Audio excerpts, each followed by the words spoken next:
Hello दोस्तों, मैं हूँ शिखा रियल लाइफ ब्लॉग चैनल पे आपका स्वागत है। जय भोलेनाथ। आज हम आपको महाशिवरात्रि की पौराणिक कथा सुनाएंगे। एक बार चित्रभानु नाम का एक शिकारी था। पशुओं की हत्या करके वह अपने परिवार को पालता था। वह एक साहूकार का ऋणी था, लेकिन ऋण समय पर न चुका सकने पर क्रोधित साहूकार ने उसको शिव मठ में बंदी बना लिया। संयोग से उसी दिन शिवरात्रि थी। बंदी रहते हुए शिकारी मठ में शिव संबंधी धार्मिक बातें सुनता रहा। वहीं उसने शिवरात्रि व्रत की कथा भी सुनी। संध्या होने पर साहूकार ने उसे बुलाया और ऋण चुकाने के लिए पूछा, तो शिकारी अगले दिन सारा ऋण लौटा देने का वचन दिया।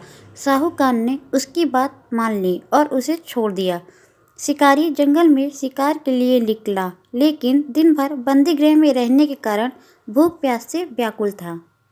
सूर्य अस्त होने पर वह एक जलाशय के समीप गया और वहां से एक घाट के किनारे एक पेड़ पर थोड़ा सा जल पीने के लिए लेकर चढ़ गया, क्योंकि वह पूरी रात उम्मीद थी कि कोई न कोई जानवर अपनी प्यास बुझाने के लिए यहाँ जरूर आएगा।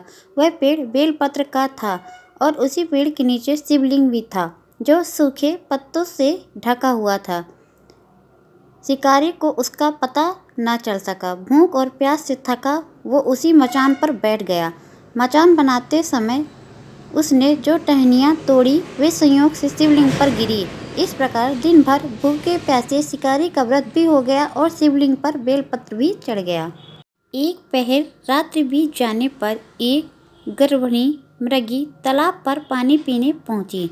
शिकारी ने धनुष पर तीर चढ़ाकर ज्यों ही प्रहार करना चाहा, उसके हाथ के धक्के से कुछ पत्ते एवं जल की कुछ बूंदें नीचे बने शिवलिंग पर गिरी और अनजाने में ही शिकारी की पहले पहर की पूजा हो गई। मृगी बोली, मैं गर्भिणी हूँ, शीघ्र ही प्रसव करूँगी। तुम एक साथ दो जीवों की हत्या करोगे, जो ठीक नहीं। मैं बच्चे को जन्म देकर शीघ्र ही तुम्हारे समक्ष प्रस्तुत हो जाऊँगी, तब मान लेना। शिकारी ने अपना धनुष नीचे कर लिया और मृगी जंगली झाड़ियों में लुप्त हो गई। कुछ ही देर बाद एक और मृगी उधर से निकली। शिकारी की प्रसन्नता का ठिकाना न रहा। समीप आने पर उसने धनुष पर बाण चढ़ाया। कुछ बेलपत्र नीचे शिवलिंग पर जा गिरे और अनायास ही शिकारी की दूसरे पहर की पूजा हो गई। तब उसे देख मृगी ने विनम्रतापूर्वक निवेदन किया कि मैं थोड़ी देर पहले ऋतु से निवृत्त हुई हूँ, काम आतुर विरहिणी हूँ, अपने प्रिय की खोज में भटक रही हूँ। मैं अपने पति से मिलकर शीघ्र ही तुम्हारे पास आ जाऊंगी। शिकारी ने उसे भी जाने दिया। 2 बार शिकार को खोकर वह चिंता में पड़ गया। रात्रि का आखिरी पहर बीत रहा था। तभी एक अन्य मृगी अपने बच्चों के साथ उधर से निकली। शिकारी धनुष पर तीर चढ़ाकर छोड़ने ही वाला था कि मृगी बोली, मैं इन बच्चों को इनके पिता के हवाले कर लौट आऊँगी। इस समय मुझे मत मारो। शिकारी हंसा और बोला, सामने आए शिकार को छोड़ दो। मैं ऐसा मूर्ख नहीं हूँ। इससे पहले मैं 2 बार अपना शिकार खो चुका हूँ। मेरे बच्चे भूख प्यास से तड़प रहे होंगे। उत्तर में मृगी ने फिर कहा, जैसे तुम्हें अपने बच्चों की ममता सता रही है, ठीक वैसे ही मुझे भी इनकी फिक्र है। इसलिए सिर्फ बच्चों के नाम पर मैं थोड़ी देर के लिए जीवन दान मांग रही हूँ। मेरा विश्वास करो, मैं इनके पिता के पास छोड़कर तुरंत लौटने की प्रतिज्ञा करती हूँ। शिकार के अभाव में बेलवृक्ष पर बैठा शिकारी बेलपत्र तोड़ तोड़कर नीचे फेंकता जा रहा था। उसके तीसरी पहर की भी पूजा संपन्न हो गई। पाँव फटने को हुई तो एक हष्ट-पुष्ट मृग उसी रास्ते पर आया। शिकारी ने सोच लिया कि इसका शिकार वह अवश्य करेगा। शिकारी की तनी धनुष देखकर मृग विनीत स्वर से बोला, भाई, यदि तुमने मुझसे पूर्व आने वाले 3 मृगियों तथा छोटे छोटे बच्चों को मार डाला है, तो मुझे भी मारने में विलंब न करो। ताकि मुझे उनके वियोग में एक क्षण भी दुख ना सहना पड़े। मैं उन मृगियों का पति हूँ।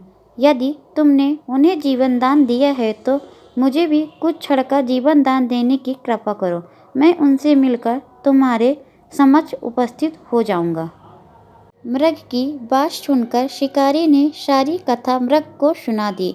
तब मृग ने कहा, मेरी तीनों पत्नियां जिस प्रकार प्रतिज्ञाबद्ध होकर गई हैं, वो मेरी मृत्यु से अपने धर्म का पालन नहीं कर पाएंगी।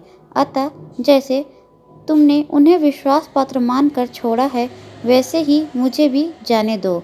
मैं उन सब के साथ तुम्हारे सामने शीघ्र ही उपस्थित होता हूँ।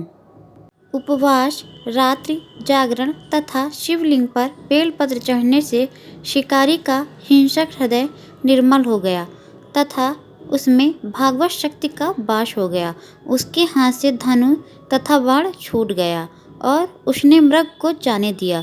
थोड़ी ही देर बाद वह मृग सपरिवार शिकार के समक्ष उपस्थित हो गया ताकि वह उनका शिकार कर सके, किंतु जंगली पशुओं की ऐसी सतता एवं सामूहिक प्रेम भावना देखकर शिकारी को बड़ी अफसोस हुआ। उसके नेत्रों से आंसू निकलने लगे। उस मृग परिवार को न मारकर शिकारी ने अपने कठोर हृदय को जीव हिंसा से हटा सदा के लिए कोमल एवं दयालु बना लिया। देवलोक से समस्त देव समाज भी इस घटना को देख रहे थे।